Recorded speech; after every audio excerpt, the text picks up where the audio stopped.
दूरी सूत्र का प्रयोग कर दर्शाइए कि बिंदुएं -2,5, 0,1 तथा 2,-3 संरेखी है।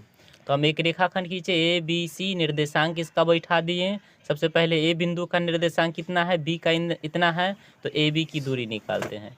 ए बी की दूरी क्या होगा, इसके ऊपर 1 1 x1 y1 x2 y2 हो जाएगा। x2 के मान हो गया 0 माइनस x1 के मान हो गया -2, तो ये माइनस मिलके प्लस का 2, इतना का होल स्क्वायर, प्लस y2 हो गया 1 माइनस y1 हो गया 5, इतना का होल स्क्वायर, सब पे अंडर रूट।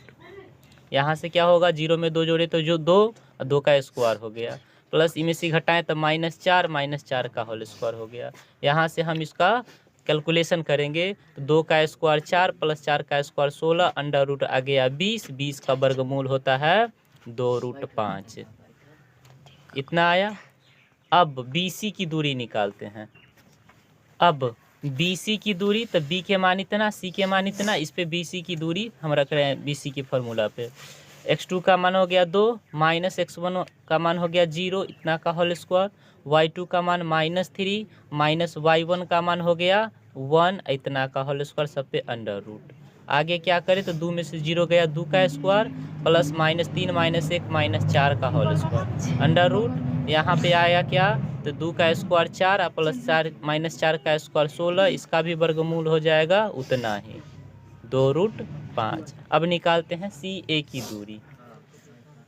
बिंदु C का निर्देशांक है 2 -3, A का निर्देशांक -2 5, इसका दूरी अब निकालें CA की दूरी, तो इसका फॉर्मूला वही फिर से दूरी सूत्र, और दूरी सूत्र के हिसाब से यहाँ पे मान निकालना है। तो x2 का मान कितना है, x2 का मान हो जाएगा यहाँ से -2, x1 का मान हो गया 2, इतना का होल स्क्वायर प्लस y2 का मान 5, अब माइनस y1 का मान हो गया -3, तो माइनस माइनस प्लस 3, इतना का होल स्क्वायर, सब पे अंडर रूट। इसके बाद क्या होगा, तो -2 -4 का स्क्वायर प्लस 8 का स्क्वायर, सब पे रूट हो गया 16 प्लस 64, ये हो गया टोटल जोड़ करके 16 64 80, 80 का वर्गमूल कितना आता है, तो 4 चक 16 16 25 80, 4√5 आएगा। इसीलिए अब हम फार्मूला लगा, CA की दूरी बराबर AB की दूरी प्लस BC की दूरी। CA की दूरी क्या आया है, तो 4√5, AB की दूरी पीछे क्या आया है, तो 2√5, और प्लस BC की दूरी पीछे क्या आया है, तो 2√5। ये 4√5 ऐसे ही इसको जोड़ दिए तो 4√5 ये आ गया, अर्थात